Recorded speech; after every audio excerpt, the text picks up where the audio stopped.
This quote is from the Nautical Magazine, a journal of papers connected to maritime affairs by Brown and Ferguson, 1870. Gonzalez was the first Portuguese in 1442 who returned with Negro slaves, purchased instead of the Africans. Hold up. Let's read that again. Gonzalez was the first Portuguese in 1442 who returned with Negro slaves purchased instead of the Africans? Wait, so this Portuguese slave trader was selling Negroes that are not African? But I thought the Negroes were Africans.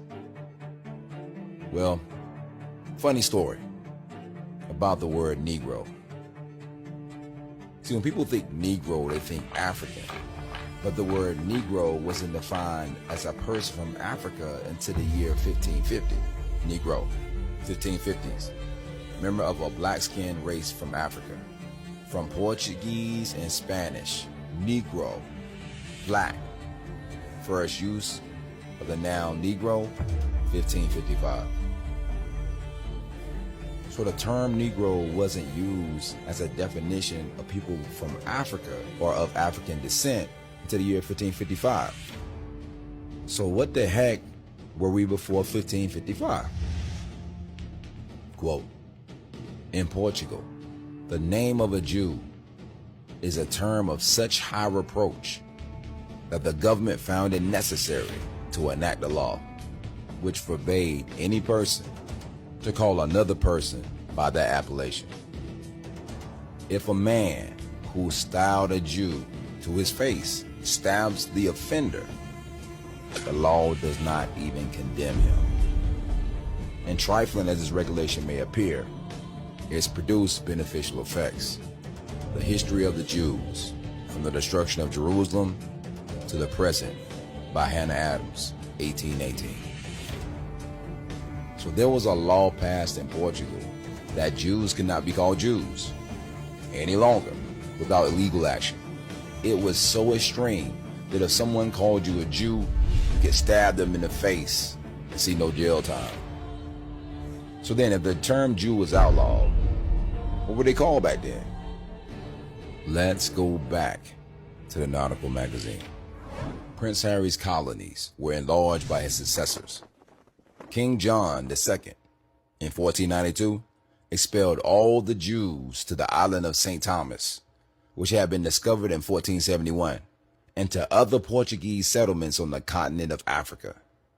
And from these banished Jews, the Black Portuguese, as they are called, and the Jews in Luango, who are despised even by the very Negroes, are descended. By these colonialists, St. Thomas soon became a considerable place of trade and valuable for its sugar plantations. These Negroes were purchased in Guinea, Congo, and Mansa Congo. All right, hold on. You mean to tell me that in 1492, more happened than Columbus sailing the ocean blue? Turn back, Columbus. Turn back, Columbus.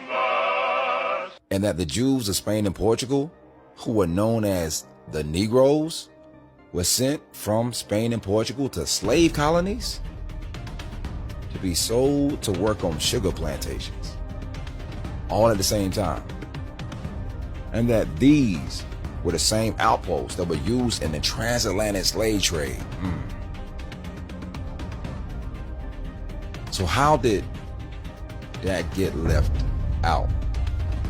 Well, let's get a little more specific. The King of Portugal lent a colony thither, above 200 years before, whom the unwholesome air destroyed. Yet the place was not left desolate, for he sent new inhabitants, who first settled Guinea, next in Angola, and lastly on St. Thomas, that they may also be better used to the air.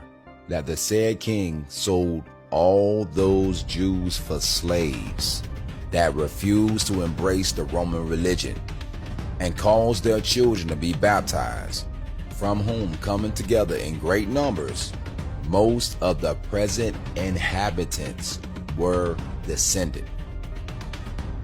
America, being the latest and most accurate description of the New World, containing the original inhabitants and their remarkable voyages thither.